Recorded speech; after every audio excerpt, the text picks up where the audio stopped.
মাত্র মাসখানেক আগে শান্তি মিশনে দেশ ছাড়েন সেনা সদস্য জাহাঙ্গীর আলম। সুদানে সন্ত্রাসী হামলায় অপ্রত্যাশিত মৃত্যুর খবরে যেন আকাশ ভেঙে পড়ল কিশোরগঞ্জে তার স্বজনদের মাথায়। গ্রামের বাড়িতে চলছে শোকের মাতম, মৃতদেহের অপেক্ষায় স্বজনরা।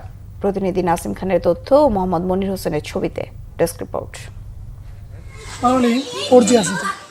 স্ত্রী আর ৩ বছরের ছেলে ইরফানকে রেখে ১ মাস আগে দেশ ছাড়েন জাহাঙ্গীর আলম। এরই মধ্যে এলো দুঃসংবাদ। বাড়িতে এখন শুধু কান্না, আহাজারি। বারবার মূর্ছা যাচ্ছেন স্ত্রী রুবাইয়া আক্তার। কান্না থামছে না মা পরি বেগমের।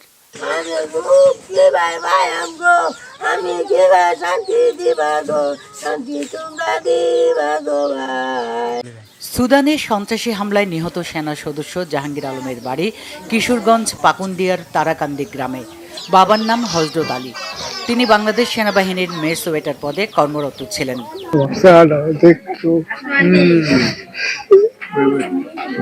2014 সালের অক্টোবর মাসে সেনাবাহিনীতে সৈনিক পদে যোগ দেন জাহাঙ্গীর আলম। পরিবারের সদস্যরা জানান, শান্তিরক্ষা মিশনে দায়িত্ব পালনের স্বপ্ন নিয়ে গত 7 নভেম্বর তিনি জাতিসংঘ শান্তিরক্ষী মিশনে সুদানে যান। লাশটা যেত তাড়াতাড়ি আমরা সবাই দেখার লাগে অপেক্ষা। সেই মূলত উপার্জনশীল ছিল।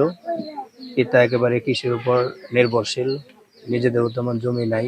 সরকারের কাছে আমাদের প্রত্যাশা থাকবে, ওনার ফ্যামিলির ছেলে আছে, বউ আছে, ওনাদের যাতে একটা সম্মানজনকভাবে বেঁচে থাকতে পারে। জাহাঙ্গীরের মৃত্যুর খবর শোনার সাথে সাথেই পরিবারের লোকজনের সাথে যোগাযোগ করেছেন পাকুন্দিয়া উপজেলা নির্বাহী কর্মকর্তা।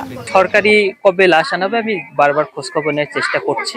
সরকারের যে অন্যান্য সহযোগিতাগুলো সরকারের পক্ষ থেকে তুলে দিবে, সেগুলো যথাসময় আমি তাদের কাছে পৌঁছায় দেবো। এবং উপজেলা প্রশাসন ব্যক্তিগতভাবে এই পরিবারের পাশে সবসময় আছে। 3 ভাইয়ের মধ্যে জাহাঙ্গীর আলম ছিলেন মেঝো। বড় ভাই মোহাম্মদ মোস্তফা প্রবাসী, ছোট ভাই শাহিন মিয়া করেন কৃষিকাজ।